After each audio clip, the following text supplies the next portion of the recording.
Okay, you ready for part 2 of Library Lion? I'm going to move out of the way and show you the book. Here's the last page we read. You remember Miss Merriweather fell off a stool. So, here's what happens next.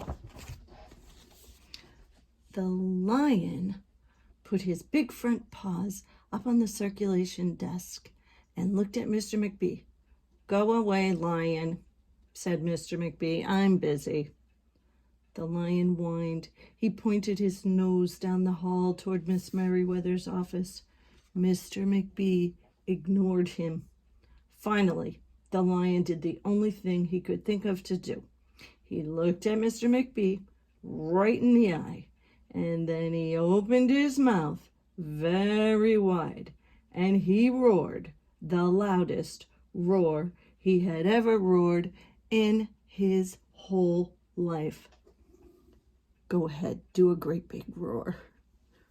Roar! Oh my gosh, his glasses popped off his head.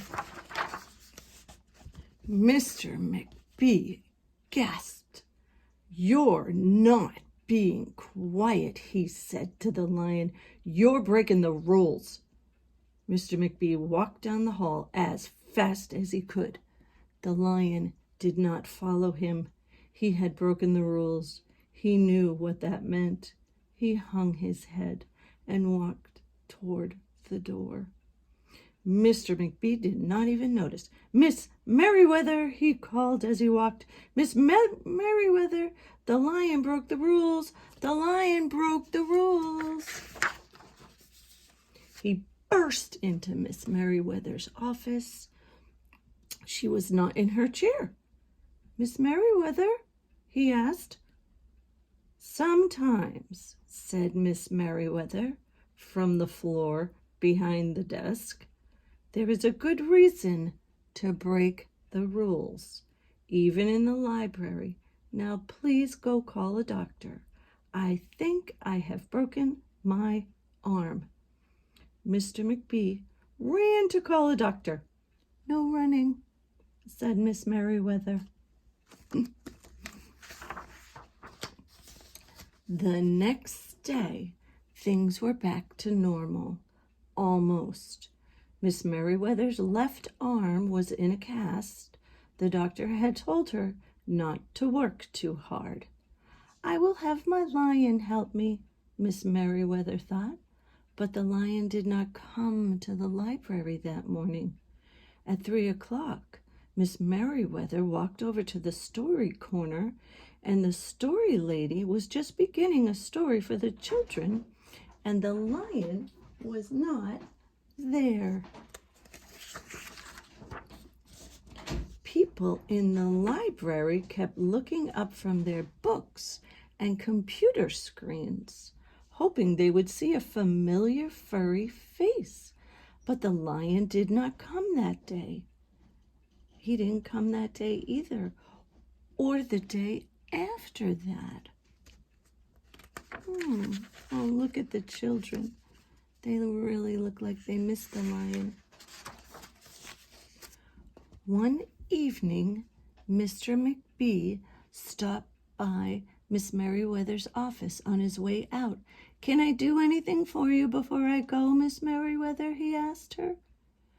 "No, thank you," said Miss Merriweather. She was looking out the window. Her voice was very quiet, even for the library. Mr. McBee frowned as he walked away.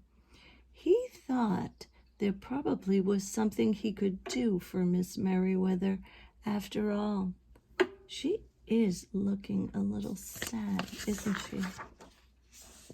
Mr. McBee left the library, but he did not go home.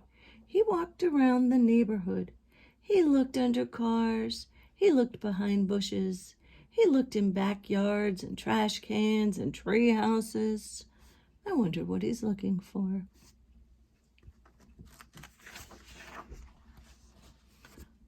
Finally, he circled all the way back to the library, and the lion was sitting outside, looking in through the glass doors.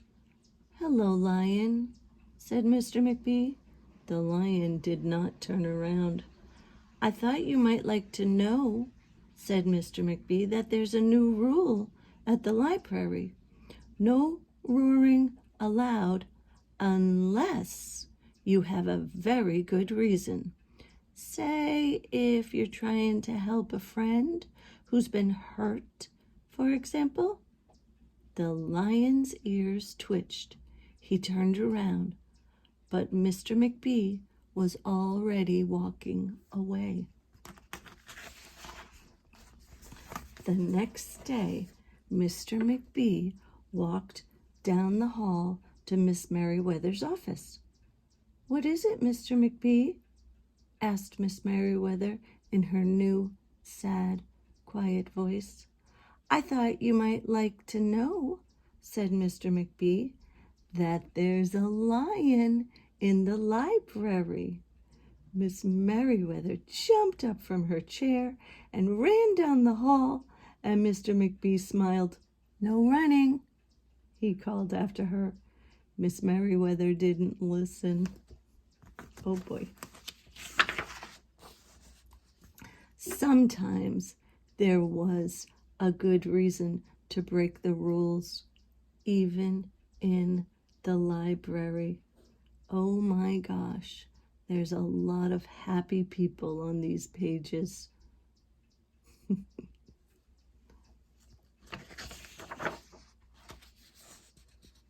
And there's the last 2 pages, a picture of the outside of the library. I hope you liked that story. I liked reading it. I'll see you next time.